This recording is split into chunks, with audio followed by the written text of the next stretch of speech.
Hi, also I have this reading for messages from your guides.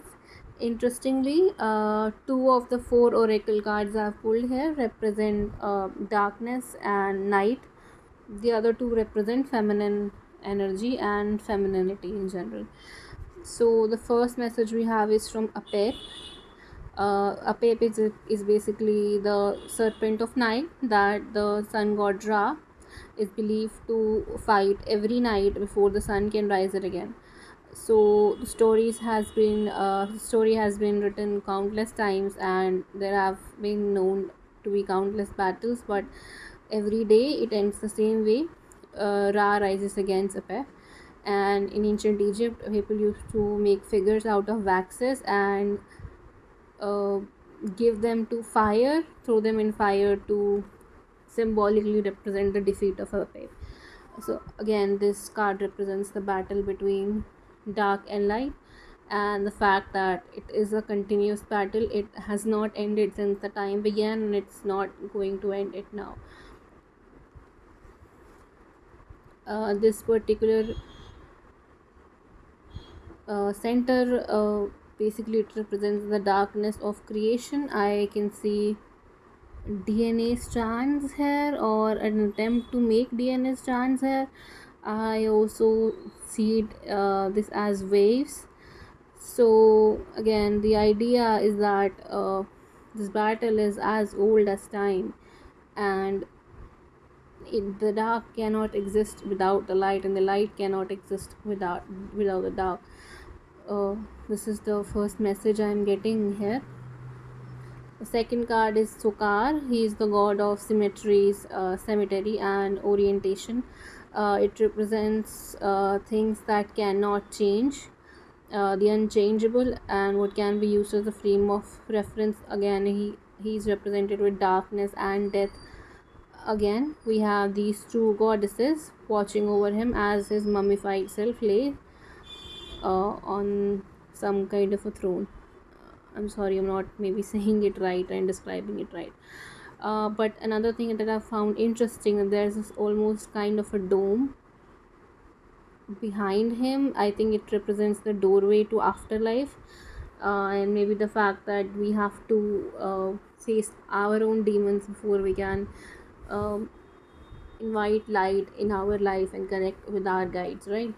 The next we have Mood. She is believed to be the mother energy. She is believed to be the mother of all gods and goddesses. Interestingly, though this card represents maternal energy and femininity, I can see at least three phallic symbols here. So again, um, it represents the unity and duality at the same time. It represents oneness of all things, and it also represents that infinite power of both masculine and feminine that we all have inside of us, to me. uh, then we have the next card. Sepdot is basically the black skinned Isis. She's believed to rise after spending time in Duat. Duat basically means darkness. So she's associated with mysteries of life and rites of passages. She's associated with esoteric tradition. She represents mysteries. She represents spirituality. She represents our own perception. Sometimes we struggle to see what is right in front of us, right? And sometimes we do not. We still, even if we can see things that are right in front of us, we misinterpret them or misunderstand them or fail to see their own power. So I don't know what I'm trying to say at this point, but I hope something makes sense. And then for our tarot, we have two of spades, such as two of swords. Again, this is the card of feeling in limbo and stuck and indecisive and not having the answers that we need. On top of it, we have hanged man written here. Again, hanged man is a card of being in limbo and not sure and going through an awakening and going through a painful transformation, going through a battle, so to say. So you may be being asked to go within yourself, to spend some spend some time by yourself to find out what really matters to you. what you really care about, and to overcome the darkness within you and the dark chapter that you may be having to face at this point. Then we have five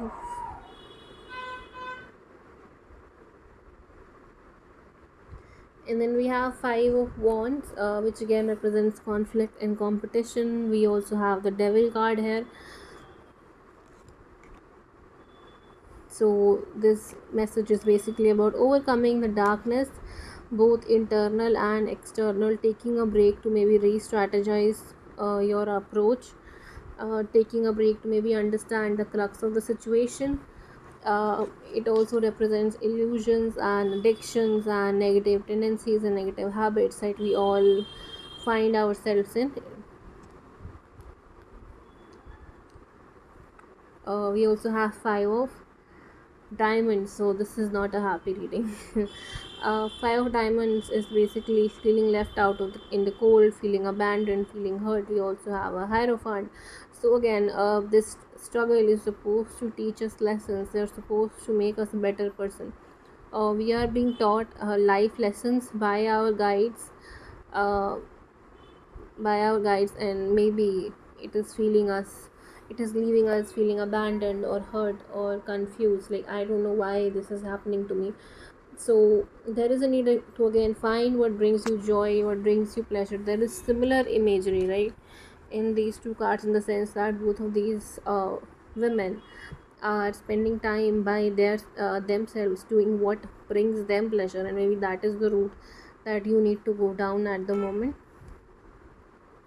And next we have the six of uh, diamonds, which is about blessings and equality and receiving uh, what you thought you did not have, or receiving what you deserve, basically. So you will soon receive a respite from the chaos that you will be feeling at the moment. There is a need to shift your focus on your goals and basically aim for what you truly desire, and ask for what you truly want, do what you truly want.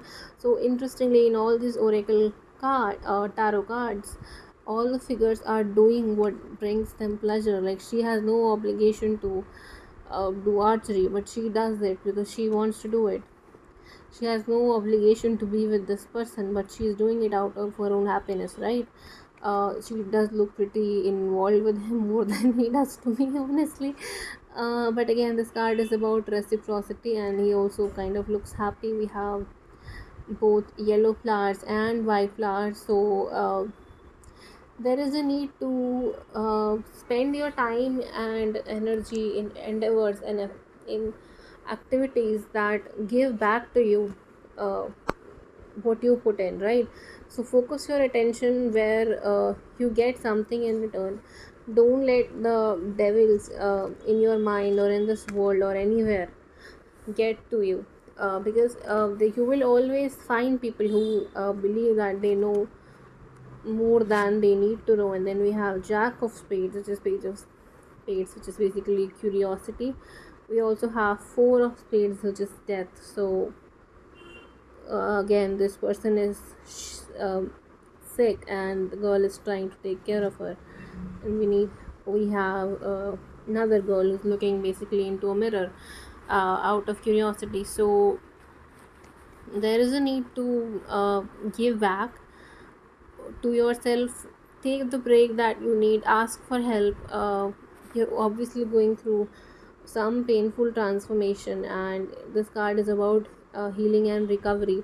So there is a need to ask for help, there is a need to celebrate your power, there is a need to accept help, there is a need to do what brings you pleasure, there is a need to believe in yourself, believe in your power. We have both queen and king of clubs, which is basically wands. We have the empress, we have magician. So again, the message here is to just let things be the way they are. Focus on what brings you happiness, focus on what brings you pleasure. This struggle between the dark and light, it's not going to be ending anytime soon, and there is no way out of situation that you only have to deal with it, and basically find a way to feel happy during difficult times, which again sounds ironic, like no one feels happy when shit's going on around all around them. But sometimes we do need to push ourselves to feel happy, right? Or we will drive ourselves crazy, and and it's not an easy life. So that's it, I guess.